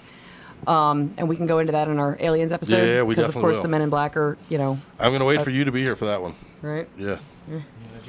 What? Yeah. Jeremy's also a Men in Black? Fuck, No. we're figuring all kinds of shit. So hold up. Jeremy's Bigfoot. Jeremy's the Mothman. Yep. It's mothballs. Mothballs. Yep. That's the thing. Yep. And fucking the bloop was the Hertz whale getting a nut. We're fucking. Yep. We're on a You roll. get more than unsolved mysteries. Can we get here. You another solved sheet? mysteries Can we here, get buddy. another set of papers so we can figure those out too? Yeah, Right. let's go. Let's go. Well, hey man, Tommy, I'm gonna give you the Zodiac fucking. Give it to get it, Tommy. Yeah, I need you. I need you to figure those the pictograms out. You got me right. The pictograms that the Zodiac killer sent in that were never figured out. I'm gonna put you on that. All right. Okay. You got it. All right. You got it. Oh, this is me now? No. Next week when we talk. Oh, he's ready. He's ready to go. Next week when we talk, though, you're gonna have it all figured out, right? Yeah. Okay. I was gonna give you my theory, but I don't want to ruin next week's show. Oh, Well, you got a theory? yeah. Let's You hear got a it. theory? Yeah, let's Go for it. Sometimes crazy people draw shit before they kill people. That's a good theory. It's a goddamn good theory. Right. It's hard to argue with that theory. Yeah, You me do, too. right? Yeah, me too. Yeah, but you gotta have a balance, right? I mean, you gotta have something that calms you down, and you gotta have something that excites Right. you. You know what I mean? That's why I put I heroin draw- in my coffee. I draw. It's a hell of a That's coffee. That's why I jerk off. That's why I jerk off in the mall bathroom. I mean, Some people draw all crazy shit before. Look what Sirhan drew before he killed Bobby Kennedy. That'll get you charged. RFK must die, RFK must die, RFK must die, RFK must die, RFK must die, like over and over again through a whole entire little notebook. What was that? I didn't. Sirhan, who killed Robert Kennedy. RFK must die. Yeah. Okay. Yeah, Right, RFK must die, RFK must die, RFK must die, like all through, like sideways over top of each other, like, Wow. We've talked about that. I think Crazy me and Mike, so yeah. Yeah. Maybe the result of remote viewing / hypnotizing, Yeah. Another unsolved, well, they call it solved, but in my mind, unsolved. Right. Just like my underwear drawer, very unsolved. So, what else? What else do you guys want to talk about besides? I know I love you, Dave, by the way, for hanging out with us so late. Human combustion. Now let's do that one. Happened in this room. Not yet. Yeah, I was gonna say we're on the verge of that. We're moments away. We're on the verge of spontaneous human combustion. Right. What about Goatman? Oh Goatman yeah, on I there? didn't get into Goatman. I PG didn't. County, baby. Yeah, that's PG true, yeah. County Let's one go. even, That's- right that's here in our own homegrown backyard. creature. Represent. Our You know own what I'm saying? chupacabra. Represent. Go ahead, Goat, shoot. man. You got knowledge? Do you? No, I got Spit it. Of course, the stories about the mad scientists at Powder Mill, whatever, soil conservation, going crazy and skinning a goat and putting it on and running around the woods. There was a bunch of cats with their tails ripped off not too long ago down the street from where I live. And a lot of the old heads who lived back said, Goatman's back. I was like, what do you mean? They said, well, back in the 70s, in the papers and everything like that, they're talking about cats having their tails ripped off, and people say they claim they saw Goatman ripping the tails off, which is, pretty crazy in itself, but just for them to mention that again with the cats, It's Jeremy getting their again. tails ripped off. Right. That is Jeremy. pretty good. That is crazy. It's a pretty crazy story, but there's a lot of other stories, especially like down in Bowie. Yeah. Goatman. Right. There's Well, we also- got some wild. Coincidentally, there's also a chain of Chinese restaurants that's going under, and maybe sometimes the cats just barely got away. Yep. Right. Goatman is a Chinese chef. Hey, cattail soup is a motherfucker. Right. It is. It goes is. good with It's Thunderbird good. too. It's good. I'll tell you that. Goatman souffle. Yeah, that's one from our own backyard, and again, I think Jeremy is Goatman. You know what? I happen to be from Bowie. Oh shit. Well, there's whenever you have Some weight to an that. area like we do have the Soil Conservation Service right here in our own backyard, literally moments away from where we're doing our broadcast. Yeah. My mother worked there actually for years and years and years. I worked there for a minute myself. But whenever you have things like that, especially if it's modifying food or animal, which we are definitely doing here, there's lots of theories that go out there from that. That there's theories that right here in Beltsville that they've done, genetic testing and made clones of shit and all that kind of stuff of animals and blah blah blah. And that's literally all theories right here. Yep. Right down the street. We're talking about. All right. I just say as long as it tastes good. Who gives a fuck, right? No. I don't know. No, we'll do an episode about Monsanto one week, maybe. I was gonna say, I guess that goes into, well, what if human flesh tasted good, Yeah. like human meat? Yeah, Talk about like yeah. the cheeseburger, the best cheeseburger. There's way too many. There's way too many humans as there is. Yeah, right? Say what? What if the best cheeseburger you ever had you found out was human meat? What would That's you do? fine. Right? Yeah, That's we're all fine. soil and We grain. talked about it last year. Do you know how I'm many gonna people have we to got to say- get rid of so that we don't have to move to Mars? So fucking eat them. Yeah, let's fucking eat I'm them. gonna have to say no, just because you can actually transmit a lot more diseases. Yeah, you by, really can. by eating you like human to human diseases. Do you know what Right, set we can off spray mad it- cow we can disease? spray it with is the cow same eating shit we cows. spray the Well, at least tomatoes that's the with, theory. and we'll be all right. Notice my Cows only eating problem cows with this is set getting off mad sick. cow disease. I don't That's even the right angle. I don't have any morality issues with it at all. It's just I don't want to get sick. That's right. all. Yeah, not the the fact that human you're stuff, eating somebody. It's that we might pass a disease along the way. Dude, do you know how much Yeah. vagina I've... No, anyway. They dip a lot of shit in bleach nowadays. I mean, Just wash it You off. have a little bit. You start Right. getting the Wash it tremors, off. the shakes, you get brain diseases. I don't know Yeah, about you all got- that. Right? Yeah, mad human flu. Mad human disease, right. That's what you get. I could eat humans that were farmed for, to be, to not be able to have human diseases. Yeah, there you go.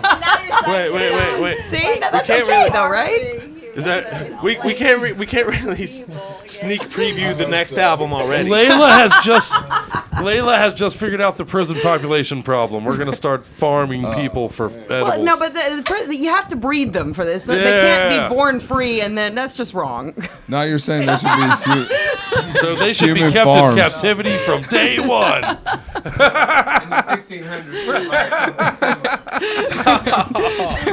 Would it be like a lobster restaurant? Would you go around and be like, that one, I'll eat that one tonight. Right. Well, but they're starting. They're Serve doing a me lot up, of things Billy with Bob genetics. Joe. You can clone human beings. So I Right. could eat my clone. Right. Because it's not really me. You would eat yourself.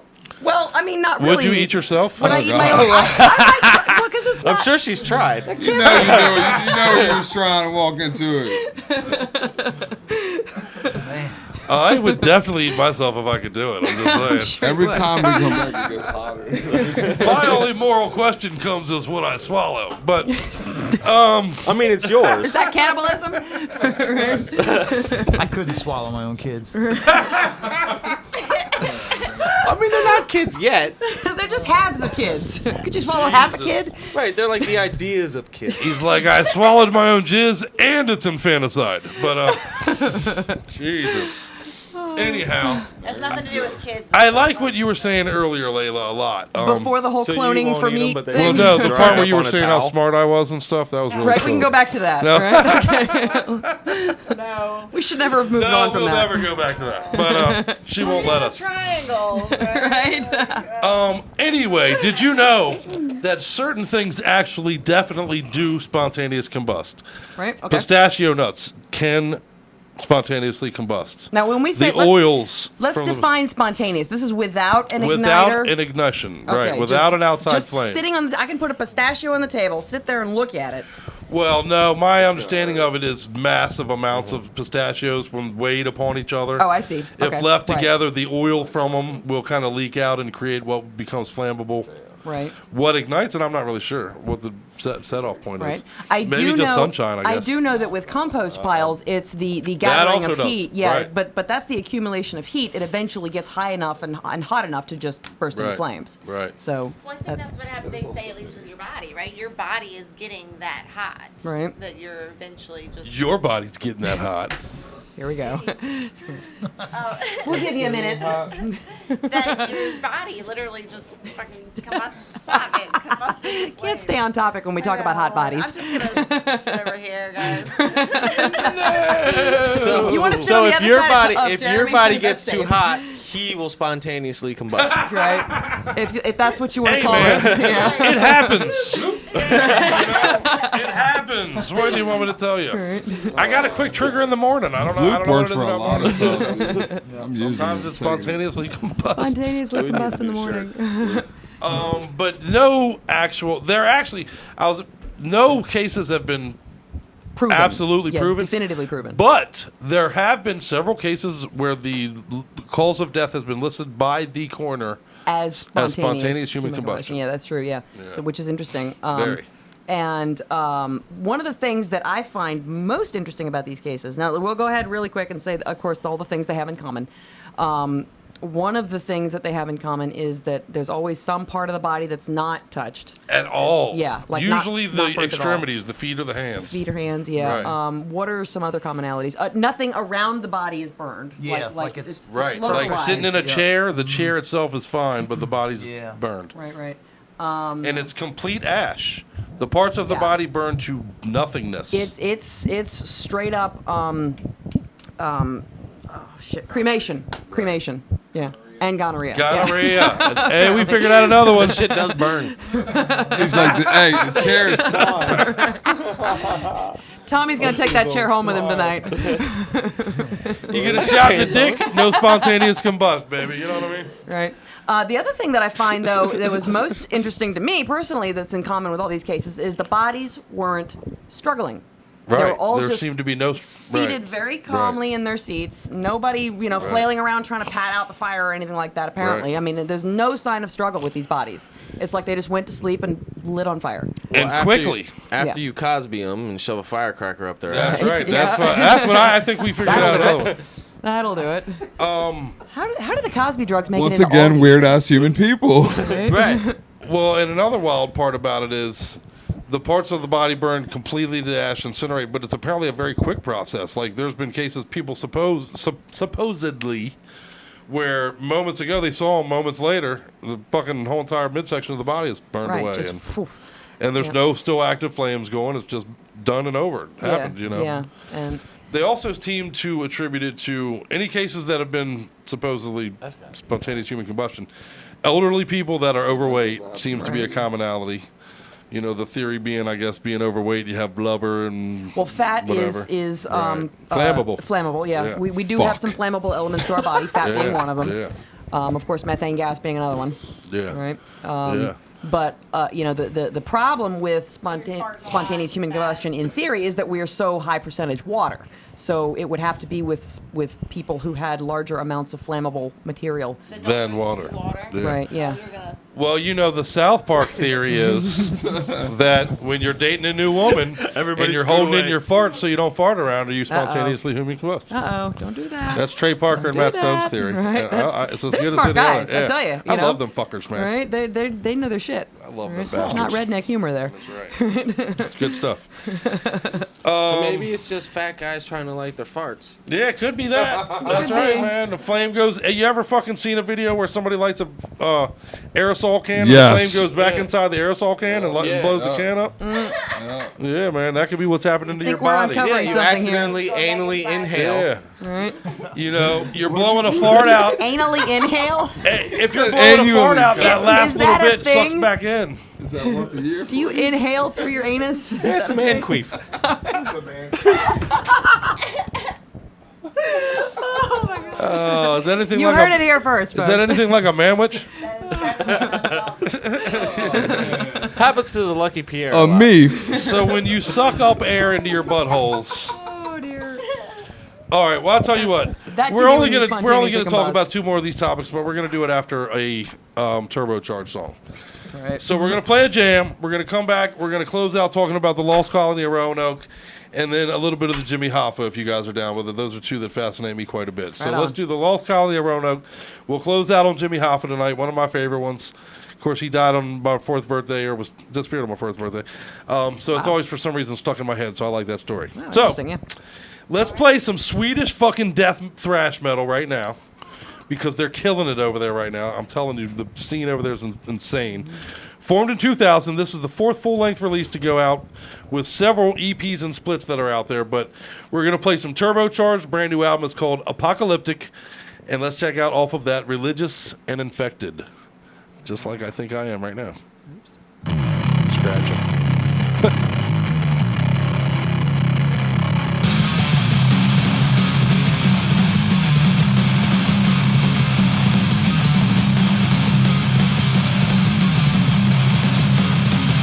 Ashes under the dark, the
And I'm standing for this one, goddammit, because motherfucking Turbocharged got me fired up. Oh, shit.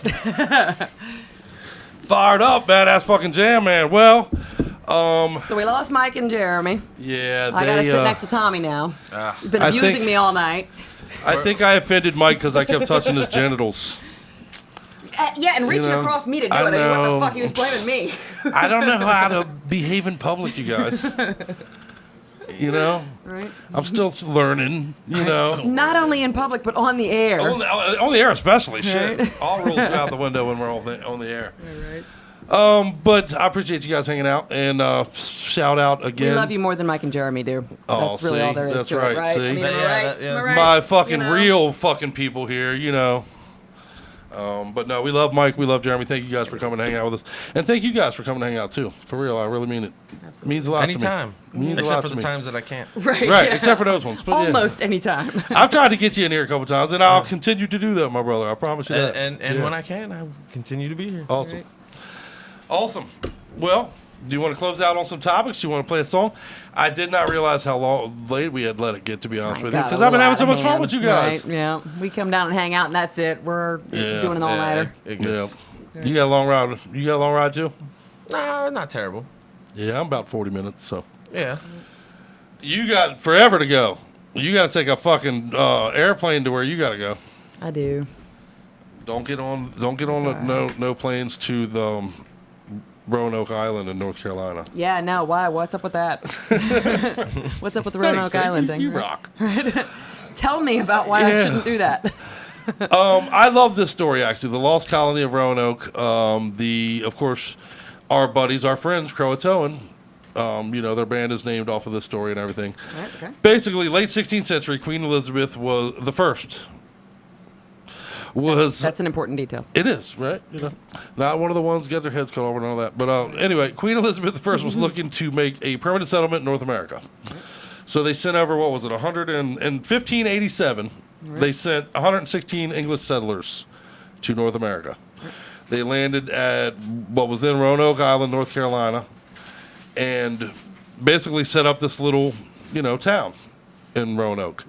Well, the dude's name, and I'm going to forget it, I know. John White, right. I shouldn't have. How the fuck I forget that? But John White. It's a hard name to remember. Yeah, John White helped them get everything settled, and then once they did, he jumped back on a boat to go back to England, get supplies, get more things for this settlement, leaving behind his family, his newborn granddaughter, even. He goes, well, of course, while he's gone, the Anglo-Spanish War takes place.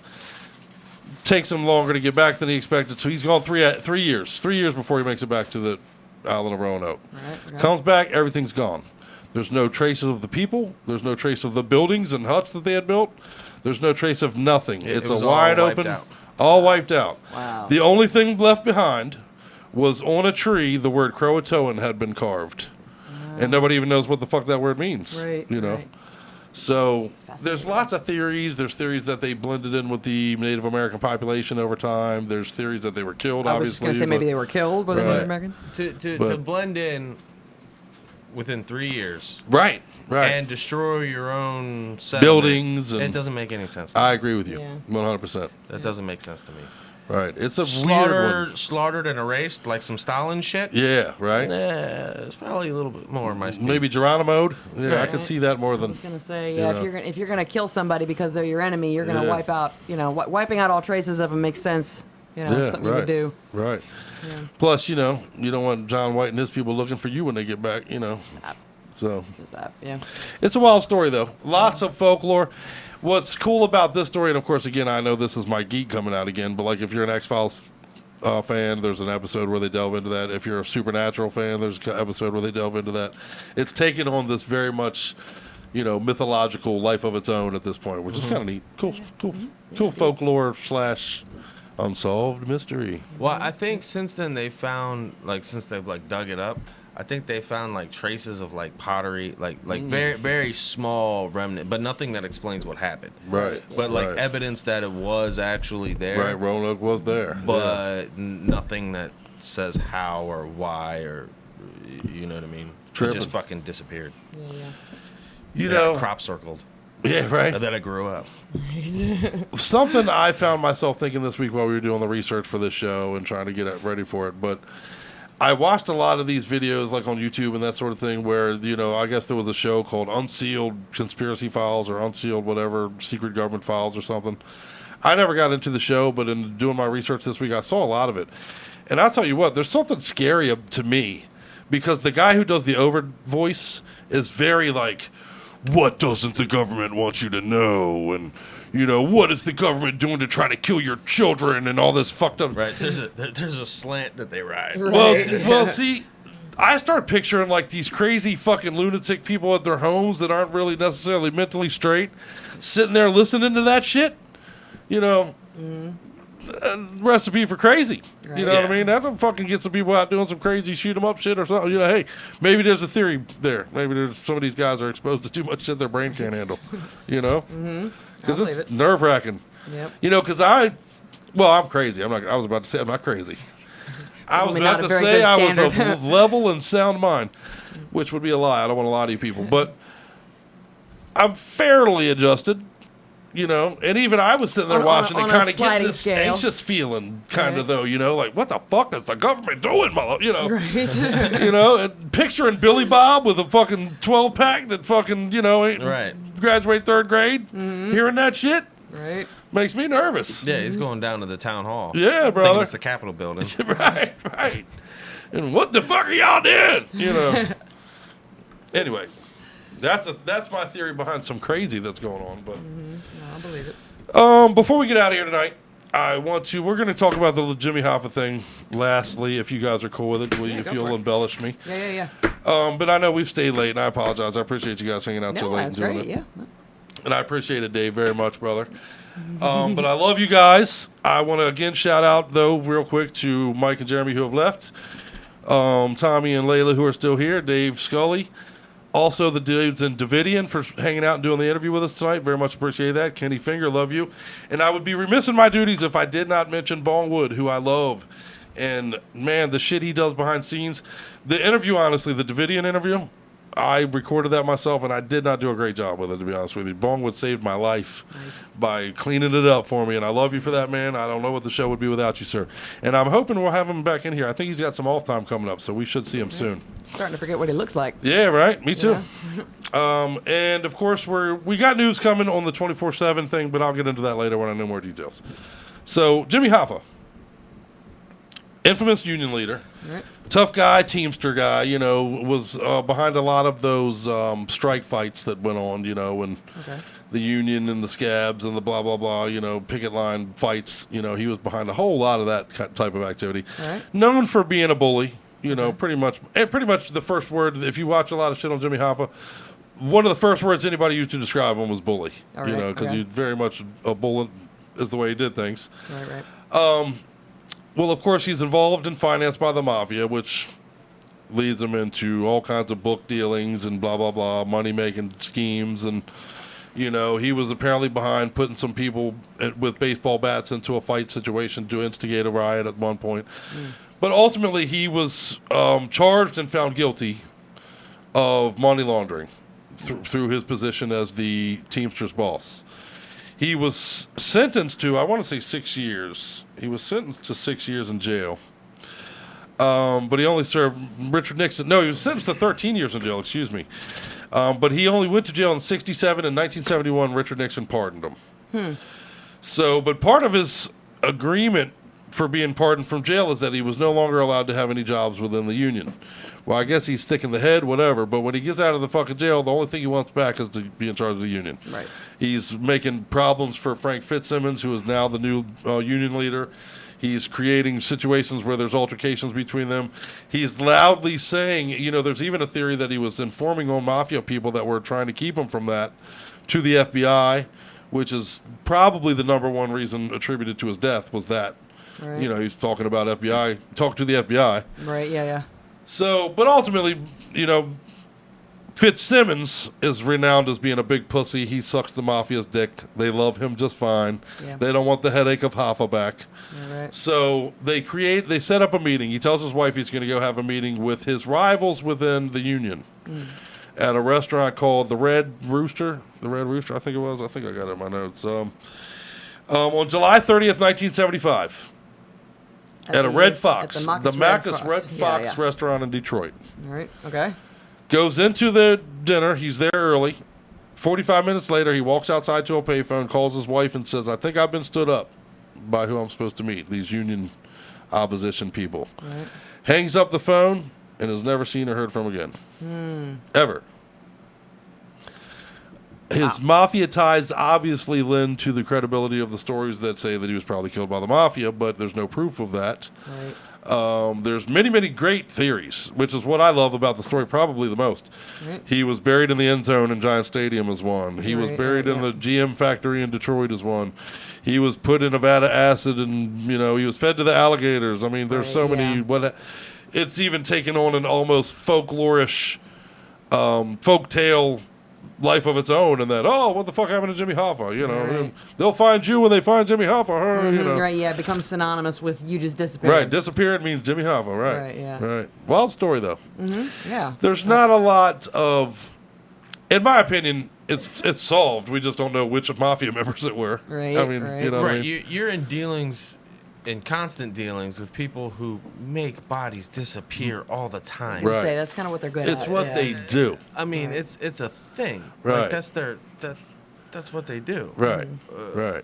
And correct me if I'm wrong, but there's a and you- lot of and you ways to pissed get rid them of a off. body. Oh yeah, and you with pissed no them off. trace. Yeah. I mean, you sell a mafia guy a shitty sandwich and they'll never find your body. Yeah, that's right. That's right. At a certain point, the obviousness of it. I mean, again, the problem is they don't know who specifically did what. Right. But Or when or if how a or piece of cake goes disappearing in front of a fat kid, right, or me, Right. The whole room looks at you. I'm over here like, I don't know what happened to it. But it's an interesting If story. I'm sitting next to him, it was probably me. honestly. Yeah, I know how you go. Yeah. Yep. You and Scully, you worse than me. Right. But anyway, I guess we'll close on that. Just being, there's no really open answers to it. We all Right, believe just- it's a mafia hit. Right? Yeah, I mean that one's almost like if you want to think it's something else, go right ahead. But come on. There was a mafia dude, and honestly, I forget his name. But on his deathbed, he claimed to have a role in the Jimmy Hoffa death. But the place where I think he said the body was, they've not been proven it was there. So it's still open ended. But Right. Yeah. lots of theories, little proof. Indeed. Yep, as is usually the case. But the last unsolved mystery of the night. Did you guys have fun with us tonight? Yes. You had fun hanging out at Metal-O-Mania? Yes. It was We had a good time. awesome. Yep. We Always. turned in a 4-hour show. Who knew? All right. You know. I know. It just the time always just kind of goes It when does, we're here. It right? just flies. I made a shortened playlist, All right. And It- like a lot of these subjects, I feel like we just kind of like tapped on. Yeah, you know? oh yeah, we could do whole shows about a lot of these Yep. subjects, really. Oh, crazy. Yeah, but I love it. It was fun. Yes, it was. I love you guys, Yes, it man. was, yeah. You guys rule. Highlight of the show? The moment they busted in the door. Oh, me. yeah. That was for me. Yeah. That was my highlight moment because I knew it was coming, and they just come in, and I seen this guy's reaction. Yeah, that was awesome. Yep. Very much. So that was. I my was going to moment. say 25th parallel, but All right, no, well, you're thank right. you, but You're thank right. you. I've heard that song enough. Yeah. It's a great You song. know it, It's so. a great song, but that was my that was my moment. Of the night. Awesome. Yeah. You guys rule. I love you guys, man. Love you too, man. And you should too. So go over there and like on the Snipers of Babel page. Make sure you told them that you love them, you appreciate the art, you love Layla, you love Tommy, you love Mike, and that Jeremy guy's all right too, huh? Yeah. Yeah.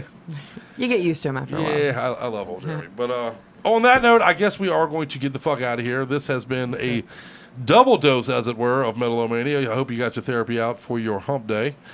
We had to give it to you 2 times since we weren't here last week, so had to give you a double slamming delivery. So make sure you put some Astroglide in your ears for this last one tonight, because we are going to close with some Northern fucking Discipline. I added the fucking. It's just Northern Discipline. Don't go look up Northern fucking Discipline. Yeah, no. Northern Discipline. You can find them on Facebook, and you should find them on Facebook.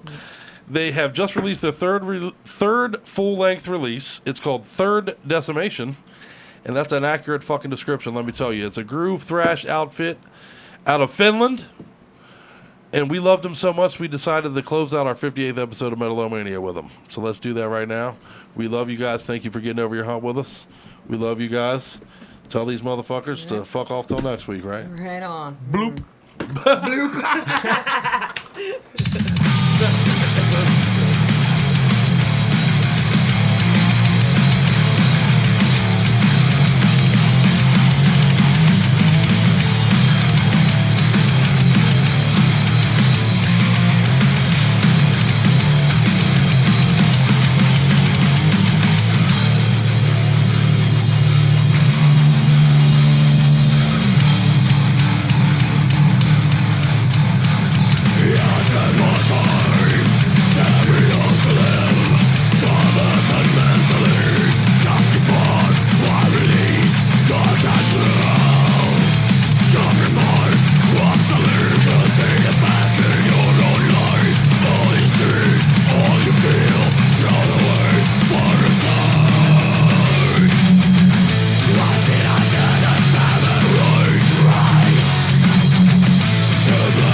Here's a tip from your Uncle Crypt. If there's balls on your chin, there's a dick in your mouth. Don't headbang with your mouth full. Metal-O-Mania. This is Captain Dominic from Stoneham speaking, and we fucking love Metal-O-Mania. Hi, this is Oliver from Ginpad, keeping the trash alive, and you're listening to Metal-O-Mania Radio. If I were a woman, I'd sure like to be his girlfriend. Walking in the park hand in hand, wrapping my legs around him, cuddling in the spoon position. That was some weird shit. Some news of the weird, to say the least. I've always wondered, reading in different history books from around the world, what would it be like to spontaneously combust? Holy shit, you see that fucking head come apart, man? These men died for their country. Send flowers to their bitches and hoes. And first on Fox here at 5:30, a bizarre animal mutilation case near Kansas City International. A rancher found one of his cattle dead, reproductive organs removed, and no signs pointing to a suspect. Hey, fuck you, Carl. Fuck you, Carl. Fuck you, Carl. Now, it is a mystery that gave the Bermuda Triangle its infamy. On December 5th, 1945, 5 Navy planes, collectively known as Flight 19, became lost in the Bermuda Triangle and disappeared. What the fuck happened? We lack consensus about our place in the universe. There is no generally agreed upon long-term vision of the goal of our species. Oh my God, who the hell cares? That's all, bitches. This is the Crypt from Metal-O-Mania. Make sure you catch previously aired episodes on demand at www.radiovps.com. Have a very metal day.